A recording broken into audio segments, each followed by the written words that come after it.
ఇంట్లో ఆ ఒక్కరు నియంత్రణ ఆపేస్తే ఇల్లంతా ప్రశాంతంగా ఉంటుందంట. మోహనవాణి శ్రోతలకు హృదయపూర్వక ధన్యవాదాలు. ఆ విశేషమైన కథ ఏంటో అందరం విని తెలుసుకుందాం.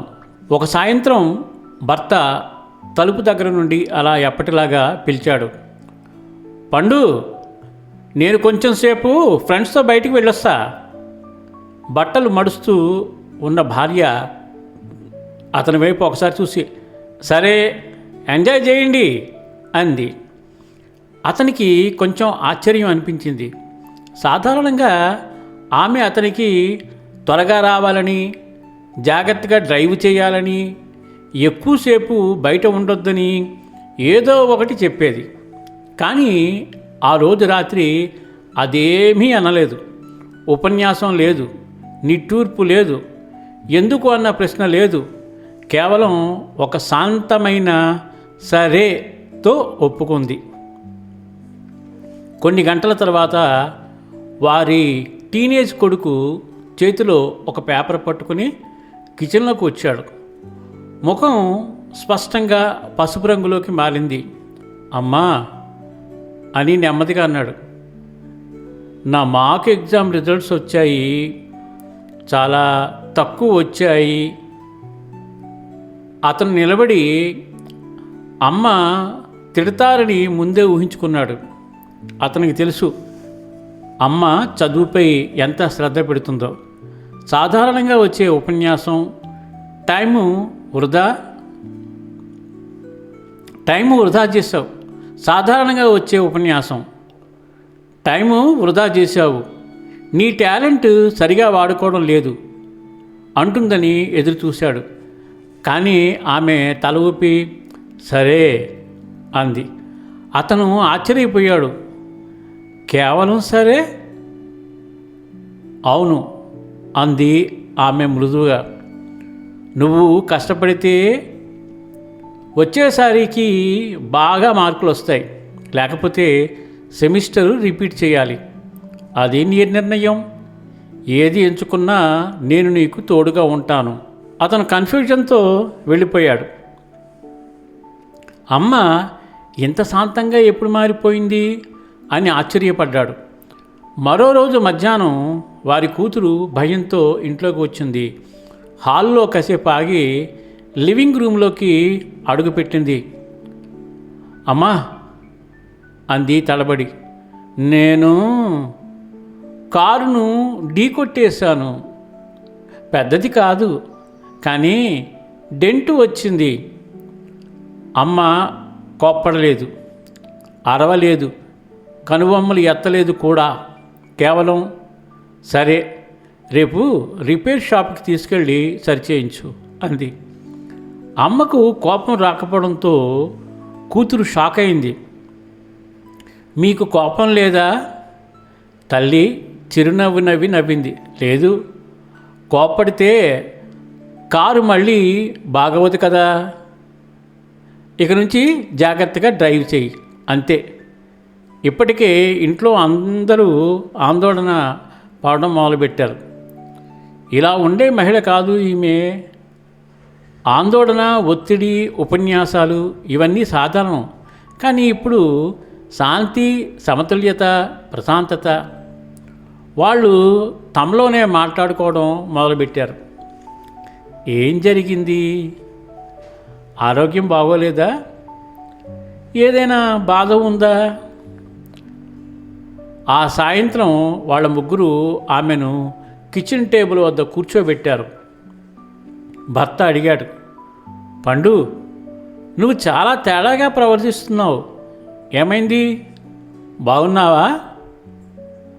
ఆమె తన కుటుంబాన్ని ఎన్నేళ్లుగా తెలియకుండానే తన సహనాన్ని పరీక్షించిన ఈ మనుషులను స్నేహంగా చూసి చిరునవ్వు నవ్వింది.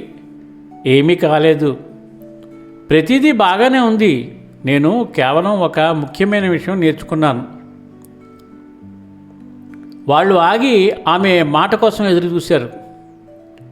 ప్రతి మనిషి తన జీవితం గురించి పూర్తిగా తానే బాధ్యత వహించాలి అని తెలుసుకునేందుకు నాకు చాలా కాలం పట్టింది అని ఆమె చెప్పింది.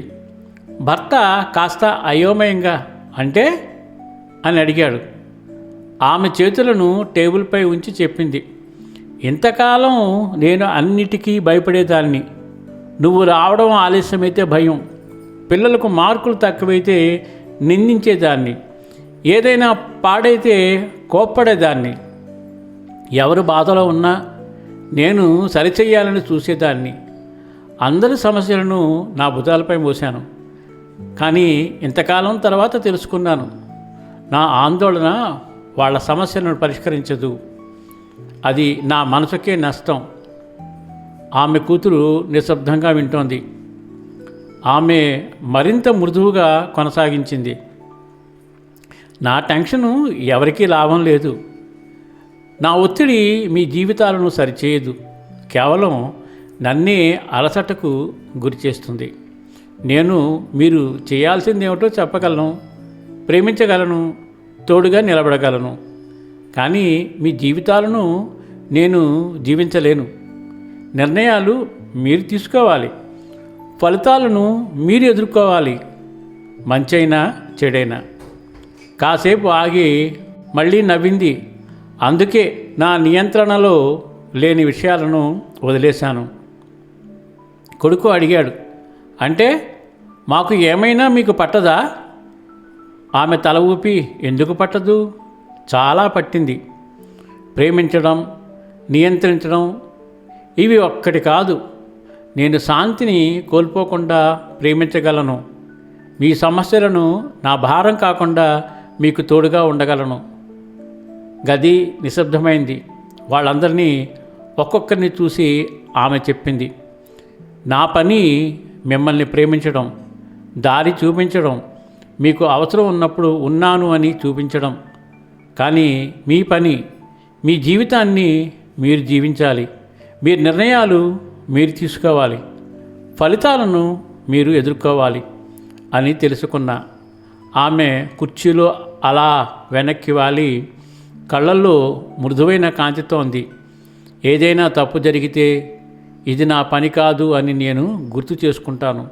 నేను ప్రశాంతంగా ఉంటాను, మీరు నేర్చుకుంటారని నమ్ముతున్నాను.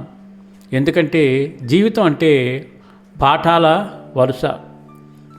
కొంతసేపు ఎవరూ మాట్లాడలేదు. కానీ ఇంట్లో ఏదో మారిపోయింది.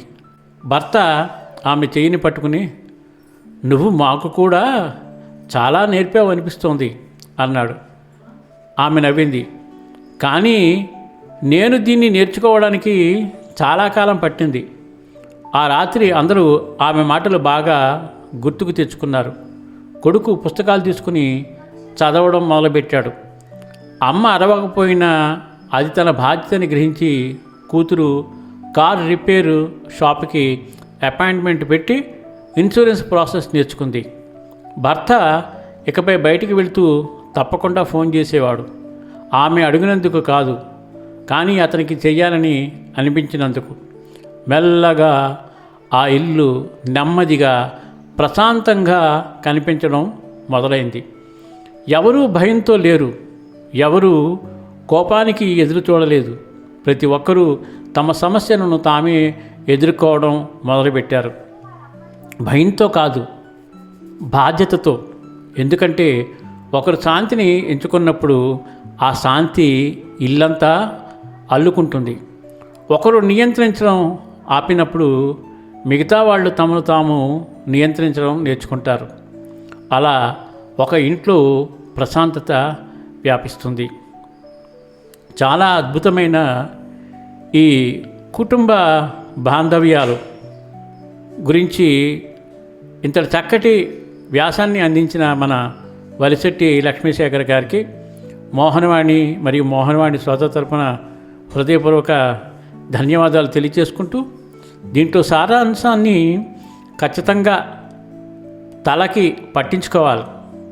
మనకి ప్రశాంతమైన జీవనం కావాలి, ఇంట్లో ప్రశాంతంగా ఉండాలి అంటే దీంట్లో తల్లి పాత్ర మనకెన్నో చెప్పింది.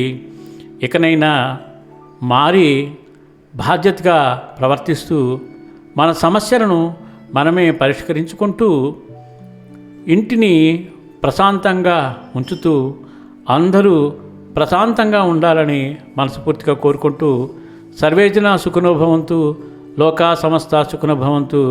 ధన్యవాదాలు. స్వస్తి. మన మోహనవాణి కార్యక్రమాలు మీకు నచ్చినట్లయితే వెంటనే ఒక లైక్ చేయండి, అలాగే కామెంట్ చేయండి, ఎక్కువ మందికి షేర్ చేయండి. సబ్స్క్రైబ్ చేసుకోకపోతే వెంటనే మన ఛానల్కి ఇప్పుడే సబ్స్క్రైబ్ చేసుకోండి. ధన్యవాదాలు.